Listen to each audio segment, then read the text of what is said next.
नमो अरिहंताणम नमो सेताणम नमो आयरे आणम नमो उवध्यायाणम नमो लोए सबिसाहुणम शुपार्श्वनाथ के चरण में लगी है मेरी आस। शुपार्श्वनाथ के चरण में लगी है मेरी आस। भौ भौ की भटकन मिले आकर तेरे पास। भौ भौ की भटकन मिले मिटे आकर तेरे पास। प्रभु सुपार्श्व के पास में टिक नहीं सकते कर्म, उनकी शरणा जो गहे मिटे कर्म का मर्म। सुपार्श्वनाथ की शरण में जो गहे मिटे कर्म का मर्म। चैवरे देवाय देवी गजाट मूल नायक श्री महावीर भगवान की, 24 तीर्थंकर भगवान की, आचार्य गुरुदेव श्री विशुद्ध सागर जी महामुनि राज की, साक्षात विराजमान मुनि श्री अरजीत सागर जी महामुनि राज की, समस्त मुनि संघ की। चलिए खड़े हो जाइए और दोनों हाथ जोड़ करके पूज्य गुरुदेव से निवेदन करते हैं। हे गुरुदेव, आपके चरणों में नमोस्तु नमोस्तु नमोस्तु। हे गुरुदेव, आप अपने पावनमयी दिव्यमयी अमृतमयी वाणी से हम सभी को जिनवाणी का सार बता करके कृतार्थ कीजिए। नमोस्तु गुरुदेव, नमोस्तु गुरुदेव।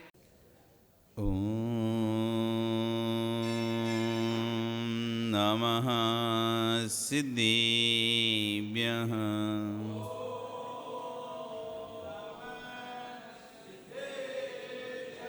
ॐ नमः सिद्धिभ्यः।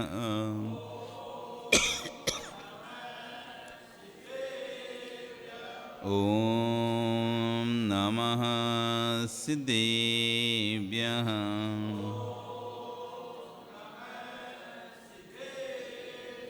सत्वे सुमित्रिं गुणिसु प्रमोदं क्लिष्टे सुजीवे सुकृपावरतं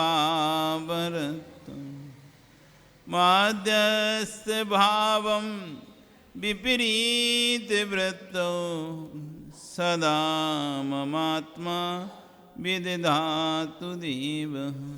सदा ममात्मा विदधातु देवः। सदा ममात्मा विदधातु देवः। नमो अरिहन्ताणं नमो सिद्धाणं नमो आयर्याणं नमो वज्रायाणं नमो लोये सव्यसाहुणम्। बोलिए अनंत अनंत से परमेष्ठी भगवानी की, आदिर्म आदिनाथ भगवानी की, वर्तमान शस्त्र महावीर भगवानी की, आचार्य श्री 108 अमित गति स्वामी महाराज जी की, आचार्य गुरु शिक्षक विशुद्ध सागर जी महाराज जी की, अहिंसा में विश्व धर्म की। जय बोलिए परम पूज्य श्रमण मुनि श्री अरजीत सागर जी महामुनि राज की, समस्त मुनि संघ की। जयकारा गुरुदेव का।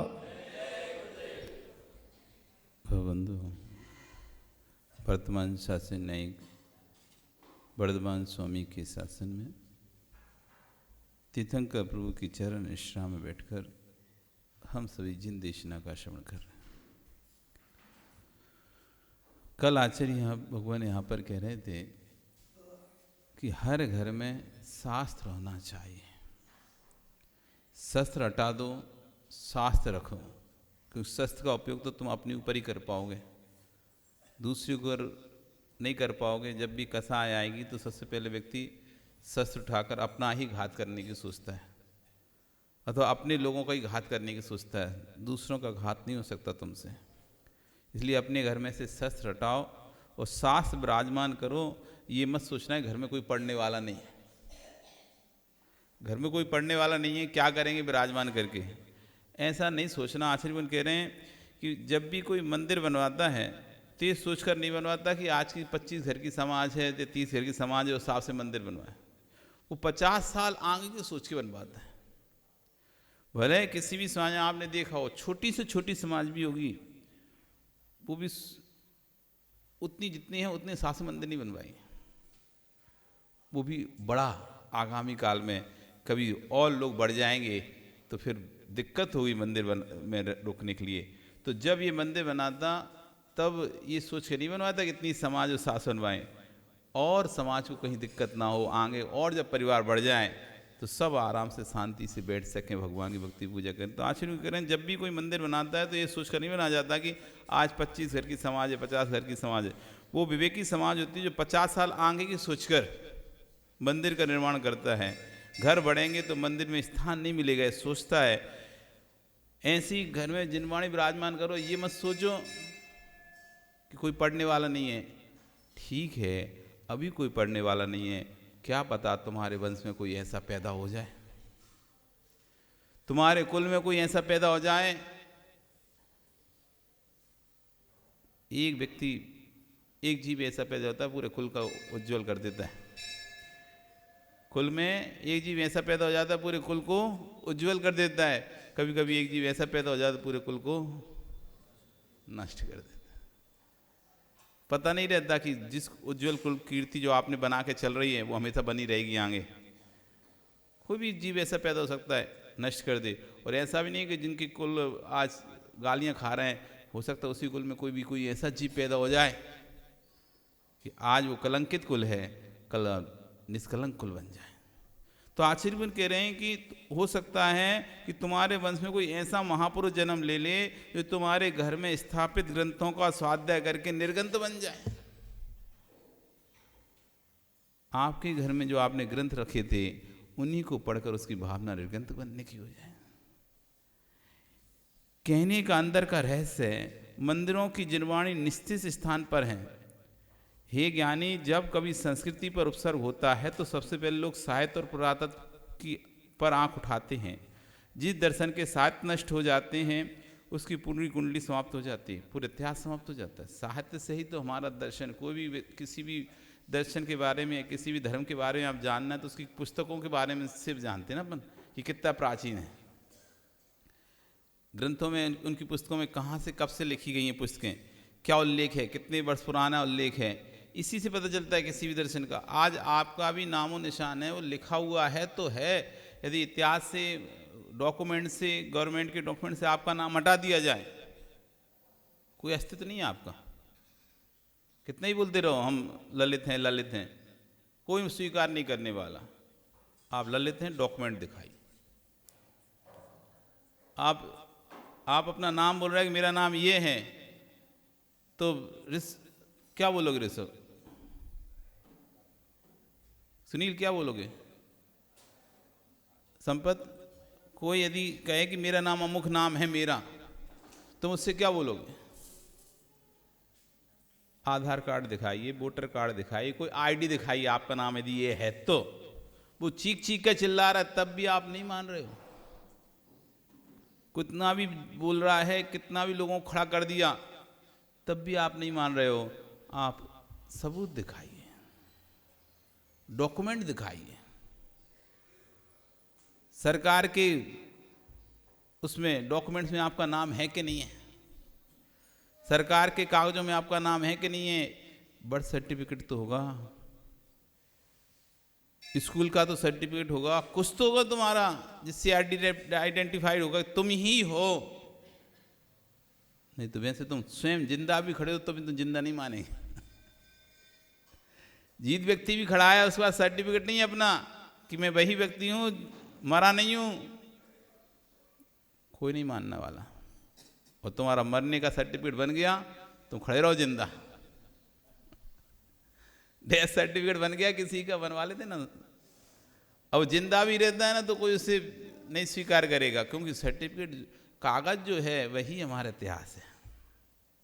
आज आपकी पहचान क्या है? एक कागज, कागज खत्म, पहचान खत्म, कागज खत्म, पहचान खत्म। तो ऐसे ही कह रहे हैं कि साहित्य जो है वो धर्म की पहचान है। साहित्य सुरक्षित रहता है, उससे धर्म सुरक्षित रहता है। धर्म के बारे में बोल देते कितना प्राचीन धर्म है। इनके ग्रंथों में, इनके ग्रंथों में कब से लिखा हुआ है, कहाँ से लिखा हुआ, किस किस बात को लिखा है, तब का धर्म है। वेदों में लिखा कि जैन धर्म तो अभी का है। वेदों में लिखा, क्या लिखा? जैन धर्म तो अभी का है। भगवान महावीर स्वामी, हम प्राचीन हैं, हम अपौर से हैं। अपौर से नहीं, पुरुष द्वारा नहीं लिखे गए हैं, हम अनादि से, वेद में लिखा गया। तो वेद में लिखा कि जैन धर्म तो अभी का धर्म है। अच्छा, तो आचार्य ने प्रश्न कर दिया, ये वेद कब से हैं? तो वेद उसमें भगवान आदिनाथ का वर्णन आया है। तो उनका वेद कब से हैं? कि वेद तो अनादि से हैं। तो जो अनादि से है उसमें जो लिखा हुआ है वो भी अनादि से लिखा है। यदि अभी का होता तो उसमें कैसे होता? यदि धर्म अभी का होता तो तुम्हारे अनादि अपौर से वेदों में उसका उल्लेख नहीं होना चाहिए था। क्योंकि जिस समय लिखा जा रहा है उससे पहले वस्तु होना चाहिए, तब तो उसके बारे में लिखा जाता है। यदि वस्तु नहीं हो, तार्किक आचार्य बड़े तार्किक होते थे, बाल को पक्की खाल जैसे निकालते हैं पकड़ लेते थे। वो कह रहे हैं कि धर्म, आपका धर्म अभी का है। कैसे जाना? कि हमारे वेदों में लिखा है कि धर्म अभी का है। अच्छा, तो ठीक है, तुम्हारे वेद कब के हैं? कि हमारे वेद तो पुराने हैं, प्राचीन हैं। कब से हैं? कि अनादि से, अपौर से हैं। तो अपौर से किसी ग्रंथ में ये लिखा है कि ये धर्म अब का, तो उस समय धर्म था कि नहीं था? जब होगा तभी तो लिखा होगा। मतलब ये धर्म भी अपौर से हो गया, ये भी अनादि से है। जैन धर्म भी, जब तुम्हारा वेद अनादि से है तो उसमें जो लिखा जा रहा है जैन धर्म, तो उस समय जैन धर्म था, तभी तुम्हारे वेदों में लिखा गया था कि जैन धर्म। इसलिए हमारा धर्म ही अनादि से, उनके ही चीज से हम अपनी सिद्धि कर देते हैं। उनके ही ग्रंथों से उन्होंने कहा कि तो अभी है, तात्कालिक है, अभी का है धर्म तो भगवान महावीर से। तो भाई तुम्हारा वेद कब का है? वेद तो तुम्हारा अपौर से बहुत पुराना है। तो ठीक है, तुम्हारे पुराने में लिखा है ना आदिनाथ? हाँ, लिखा है आदिनाथ। तो मतलब आदिनाथ भी से, जब आदिनाथ थे तब से आपका वेद है, तो तब से हमारा धर्म है। तो उससे ही पहले, तो उससे पहले लिखा था, तो उससे पहले भी हमारा है। क्योंकि वस्तु होती है उसी के बाद लिखी जाती है। आज तुम्हारा नाम लिखा जाए, जसपाल नाम है ना, तो जसपाल नाम लिखा जाए, जसपाल नाम कोई व्यक्ति होना तो चाहिए, तब तो ग्रंथों में उसका नाम उल्लेख होगा। जब लिखने वाले से पहले होना चाहिए वो भी। तो ऐसे ही आचार्य को कहने की भी, जिस दर्शन का साथ नष्ट हो जाता है, पुरातत्व नष्ट हो जाता है, उसकी कुंडली पूरी समाप्त होती है, पूरे इतिहास उसका समाप्त हो जाता है। बस दो ही चीज़ें हैं जो बचा के रखती हैं किसी भी व्यक्ति के अस्तित्व को, एक तो इतिहास, पुरातत्व जिसे अपन कहते हैं। आज कितनी खुदाइयाँ हो रही हैं, सब जगह क्या निकल रहे हैं? जैन अस्तित्व निकल रहे हैं, जैन पुरातत्व, जैन इतिहास निकल रहा है। तब पता चल रहा है खारवेल की खुदाई, मोहनजोदड़ो की खुदाई, सब खुदाइयों में क्या निकल रहा है? जैन अस्तित्व निकल रहे हैं, जैन प्रतिमाएं। आज यदि भारत के म्यूजियम से जैन प्रतिमाओं को हटा दिया जाए, जैन मूर्तियों को हटा दिया जाए, जैन देवी देवताओं को हटा दिया जाए, म्यूजियम खाली हो जाएंगे। सबसे ज़्यादा म्यूजियम में कोई चीज़ मिलती है तो जैनों के अस्तित्व मिलते हैं। इतना प्राचीन धर्म है हमारा। कहाँ गया? देखो, चौथे काल से तब से लेके अभी तक कितना फेरबदल होता रहा। बड़े बड़े मंदिर, बड़े बड़े महल सब नष्ट हो गए, आज कुछ नहीं दिखाई दे रहे। कहाँ गए? कहीं नहीं गए। इसी धरती में ध्वंस होकर नीचे दब गए। आज भी निकलते हैं। अभी इधर जाओ, वहाँ पर अजंता एलोरा, इधर इस साइड जाओ, पूरे पर्वत के अंदर आप सोचो कि ऐसी बड़ी बड़ी गुफाएं हैं। 25-25 फुट ऊपर व्यक्ति चल रहा है और 25 फुट नीचे पर्वतों का ऐसा पूरा पत्थर का नीचे पूरा मंदिर बना हुआ है।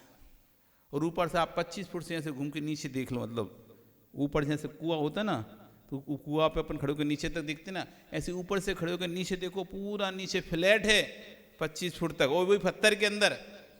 ऐसे नहीं कोई जमीन में गड्ढा खोद के नहीं मंदिर बनाया हो।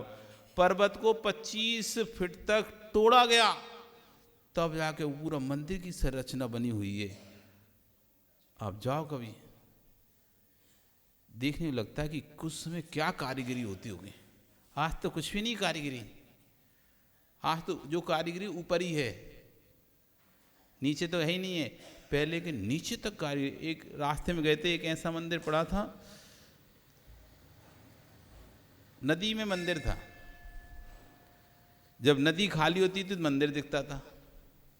उसमें जाके खूब सारे भगवान है, 24 ही है पूरी, अच्छे से करो दर्शन, खूब करो। जब नदी भर जाती थी तो मंदिर डूब जाता है, डूब जाता है। छत नहीं उस पर, ऐसे ही बिना छत का ऐसा मंदिर है, जैसे केबिन होते हैं ना, ऑफिस की केबिन ऐसे कट कट है, ऐसा ऊपर छत नहीं है, मंदिर मंदिर है। किसी काल में मंदिर रहा होगा, नदी वहाँ पर नहीं हो रही होगी, फिर धीरे धीरे कालांतर में वो नीचे हो गए, नदी को ऊपर बढ़ गई, अब वो मंदिर नदी के नीचे रह गया।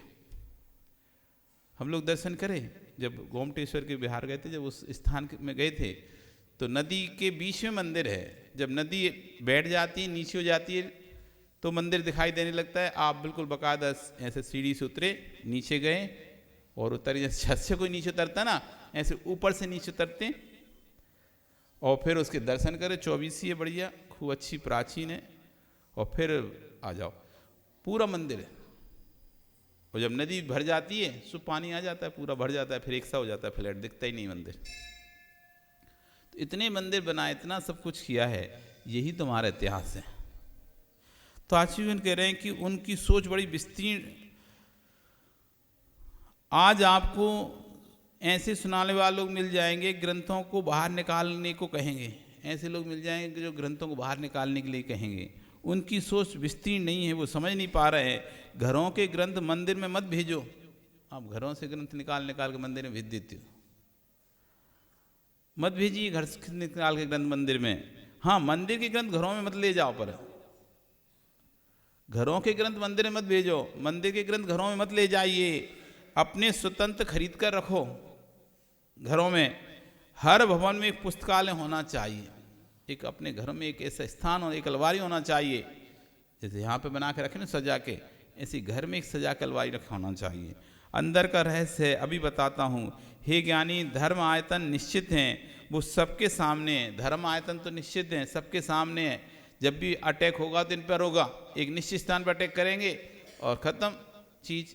इसलिए तो आजकल बहुत सारे लोग कह रहे हैं एक जगह जनवाणी इकट्ठी करो, एक जगह मत करो भाई, एक जगह जनवाणी इकट्ठी। कभी हमला हुआ तो एक जगह पे आग लग गई तो सारे जनवाणी खत्म।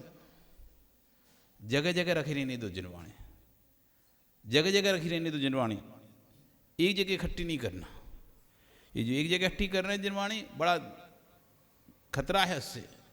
कल को कुछ उपद्रवी ने आतंकवाद कहते ना, दंगा हुआ, कुछ हुआ और आगजनी हुई, आग लगा दी, एक जगह सारी जनवाणी इकट्ठी करके रख दी, सारा जल के नष्ट हो गए एक बार में।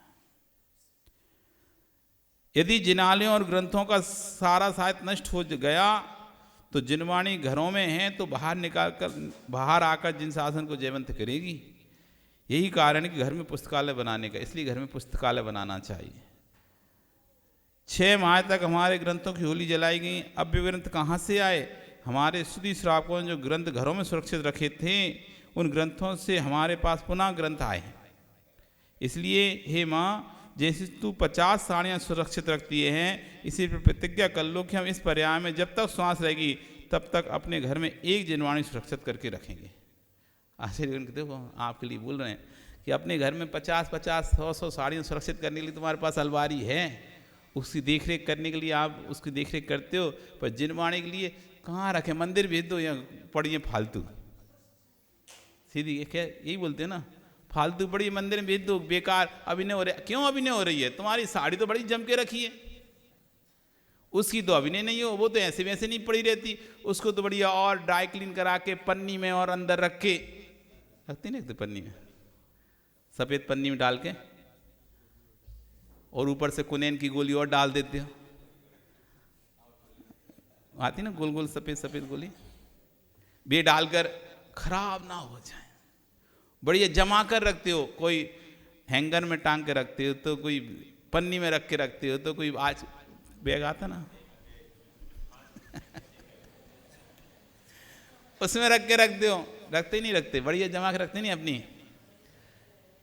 तो जब अपनी अलमारी इतनी अच्छे से जमा के रखते हो, इधर उधर उसमें 10 साल पुरानी साड़ी भी रखी है, 15 साल पुरानी साड़ी रखी है, 25 साल पुरानी साड़ी रखी है, और जब तुम्हारी शादी हुई थी तब का लहंगा भी रखा है। रखा ही नहीं रखा, फेंक तो नहीं दिया, रखा हुआ ना। जिनकी रखी होगी शेरवानी भी रखी नहीं रखी संपन्न। ओ महेंद्र जी सो रहे कि सुन रहे? सुन रहे ना? रखिए कि नहीं? शादी का सूट कोट रखा है ना? अभी तक संभाल के रखे हो। तो जब वो संभाल के रख सकते हो, अच्छे से रख सकते हो, हर कुछ समय में उनको देखते रहते हो, खराब तो नहीं हो रहा, कोई कीड़े तो नहीं लग गए, चूहे तो ऐसे अपने घर में जिनवाणी को क्यों नहीं रख सकते कलवारी संभाल के? जब वस्त्रों को इतना अच्छे से संभाल के रख सकते हो तो जिनवाणी को क्यों नहीं संभाल रहे? रख सकते हैं। हमारा प्रमाद है, इसलिए कहते हैं देखो जिनवाणी इतनी बड़ी अभिनय हो, कोई अभिनय नहीं हो रही। आप विनय से रखो ना,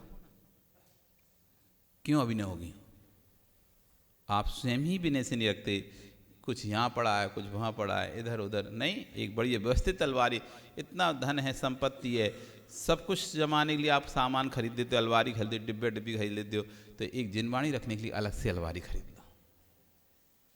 हम इसमें जिनवाणी ही रखेंगे, अच्छे से सजा के रखेंगे, जिससे कभी कोई और भी हमारे घर में आए तो उसको भी प्रेरणा मिले कि ऐसे जिनवाणी रखना चाहिए।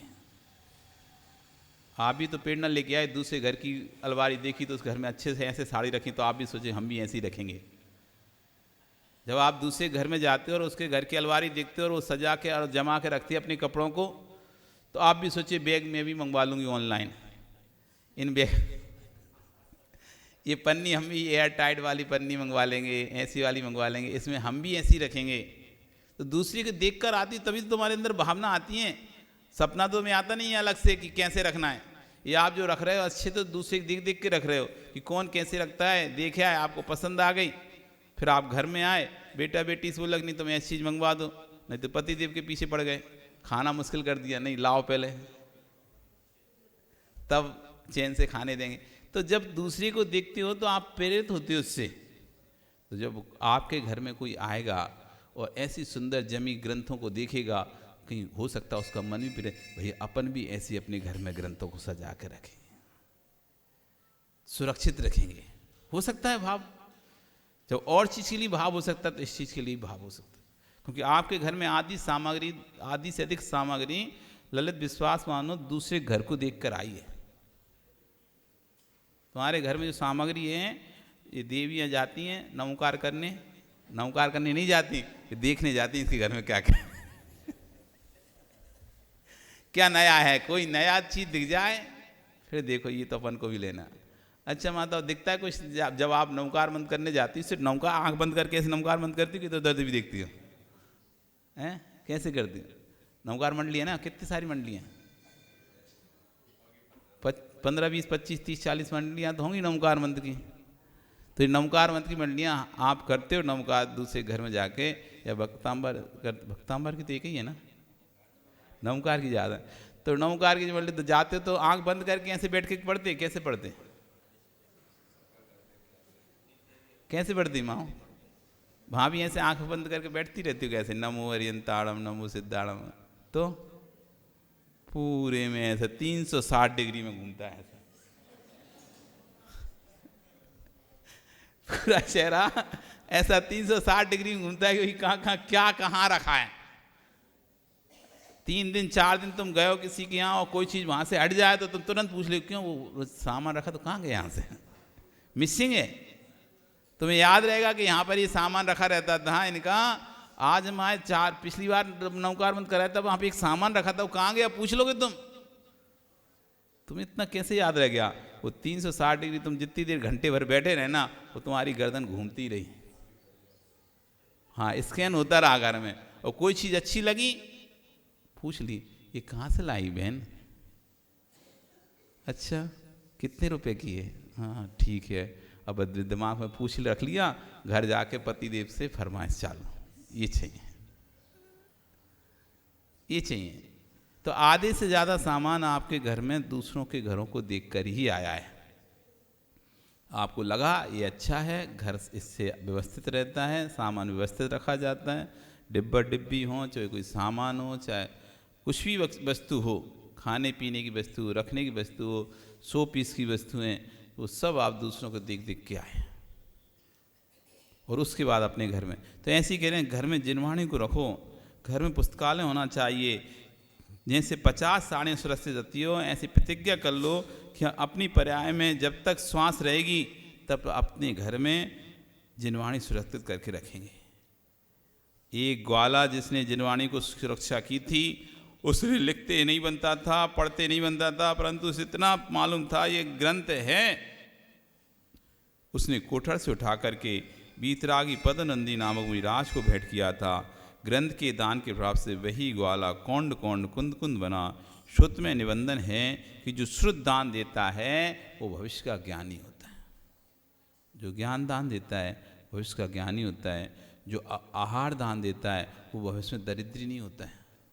रोटी के लिए दाने दाने की महताज नहीं होते। तो ऐसे ऐसे जीव हैं जो सुबह की शाम की व्यवस्था नहीं होती जिनकी। आज भी कई जीव हैं जो तुम जूठन फेंकते हो वो जूठन खाते हैं। कितने जीव मिल जाएंगे ऐसे, मांग के खाने वाले तो देखते ही हो। ऐसे भी जीव मिल जाएंगे। अपने तो आगम में आई हैं ऐसे कई उदाहरण। दरिद्रा नाम की लड़की का उदाहरण आया है, बौद्ध दासी जो बाद में बौद्ध दासी बनी। उससे पहले वो भीन भीन कर एक एक चावल का दाना भीन भीन कर खाती थी। जो लोग चावल फेंक देते थे घर से, भात फेंक देते थे, वो भात का दाना, भात जूठन से उठाकर वहाँ से उठाकर एक एक दाना भीन भीन के खाती थी। ऐसे जीव भी होते थे। तो आचार्य कह रहे हैं श्रुत में निबंध है जो ज्ञान दान देता है,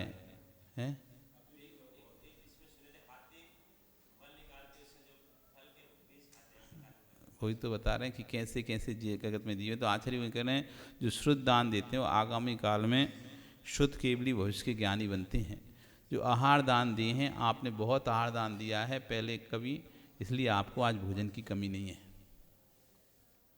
भोजन की कमी क्यों नहीं? आज कोरोना भी क्यों नहीं आ गया, 2 साल तक व्यापार भी नहीं चला, तब भी जैन समाज कहीं किसी के पास भीख मांगने नहीं गई। दुनिया को तो दिया उसने, लेकिन दुनिया से मांगा नहीं उसने। कितने लोगों का पेट भरा जैनियों ने, जबकि स्वयं का व्यापार नहीं चल रहा है। संजय, ऐसा नहीं कि कोई व्यापार जैनियों के चल रहे थे, सबके व्यापार बंद हुए थे, जैनियों का भी व्यापार बंद हुआ था, तब भी जैनियों ने दुनिया को खिलाया है।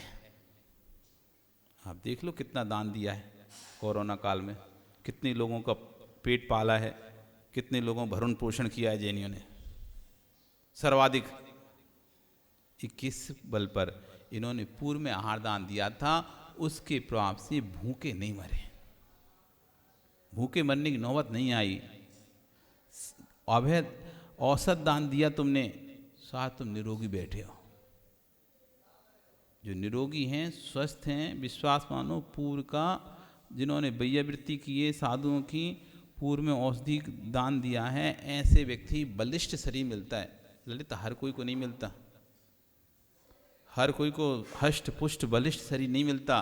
खाना खाते हैं सभी लोग, लेकिन हर व्यक्ति को शरीर हष्ट पुष्ट बलिष्ठ नहीं होता। जो आपको हष्ट पुष्ट शरीर मिला है, ये आपने वैयावृत्ति की है साधु की। भीम जैसा शरीर जिसको मिलता है, भीम का जब चरित्र पढ़ेंगे आप, पांडव पुराण भीम का चरित्र पढ़ेंगे, तो उसमें उसके पूर्व भव में आएगा ना, तो उसने मुनिराज की खूब वैयावृत्ति की थी, खूब सेवा की थी, खूब उनके हाथ पैर दबाए थे, इसलिए उसको भीम जैसा शरीर, भीम का मतलब बलिष्ठ शरीर मिला। आज जो करेगा उसे आगामी काल में ऐसा ही शरीर मिलेगा। ये दान के प्रभाव आगम में स्पष्ट लिखे हैं। जो अभय दान देता है वो निर्भय होकर जीता है, किसी प्रकार का भय नहीं होता। उसकी छत, उसके घर के ऊपर छत हमेशा बनी रहती है। नहीं तो ऐसा समय जाता है घर बेचना पड़ जाता है लोगों को, अपना दर दर ठोकरें खाता है, दूसरों के सहारे रहता है, आश्रय रहना पड़ता है। लेकिन आप लोग किसी की दर दर ठोकर नहीं खा रहे हो, यह आपके पूर्व का अभय दान का फल है। पूर्व में जो आपने अभय दान दिया था, आज निश्चिंत होकर अपने घर में रह रहे हो, शांति से रह रहे हो। इस श्रुत में निबंध है, ये सब दानों का फल शुद्ध दान का, शास्त्र दान का, आहार दान का, अवय दान का, औसत दान का। इसलिए समय समय पर जब भी मौका मिले करते रहना चाहिए। साथ की रक्षा करो, जिनवाणी की रक्षा करो। प्रज्ञा तुम्हारी प्रशस्त है, आपसे कुछ नहीं बनता है तो ज्ञानी जिनवाणी का प्रसार करो। भैया स्वाध्याय कभी बंद मत कर देना। समाधि की अंतिम श्वास में भी कोई काम आएगा तो वह भगवती जिनवाणी ही काम आएगी। स्वाध्याय कभी बंद मत कर देना। इस पंचम काल में परिणामों को सुरक्षित करने वाली कोई विद्या है तो वह स्वाध्याय। घंटों घंटों तक यदि आप शांत बैठ सकते हो तो स्वाध्याय के बल पर बैठ सकते हो। आज देखो आधा घंटा होने वाला, अभी 30 मिनट होने वाले हैं। यदि आप मौन का भी नियम ले लेते तो कितनी आसानी से फल जाता। आप मौन नहीं रह पाते कि हम भैया महाराज जी हम मौन नहीं रह पाए, हमारे बोलने की बहुत आदत है। लेकिन 30 मिनट यदि आप ले लेते आप, देखो आपको बिल्कुल भी बोलने की इच्छा नहीं हुई 30 मिनट। ये जिनवाणी का ही बल है जो 30 मिनट तक माताओं आपको मौन रख के रखा है। नहीं तो हम देखते हैं पंडित जी अंकित तो करता रहता मंगलाचरण और तुम लोग अपनी बातें करते नहीं रहते तुम चुप। लेकिन अभी जिनवाणी सुन रहे हो, कोई यदि बात भी करते उससे और टोक देते हो, चुप हो जाओ मत बोलो। ये जिनवाणी में ताकत है जो लंबे समय तक आपके परिणामों को शांत रख सकती है, विशुद्ध रख सकती है, और कोई नहीं रख पाएगा। पूजन पाठ कुछ भी आपके इतने लंबे समय तक परिणामों को शांति रख पाएगा। उसमें परिणाम उद्वेलित होंगे, चंचल होंगे, लेकिन जिनवाणी एक ऐसी है जो विपिन सबको शांत उठा देती है।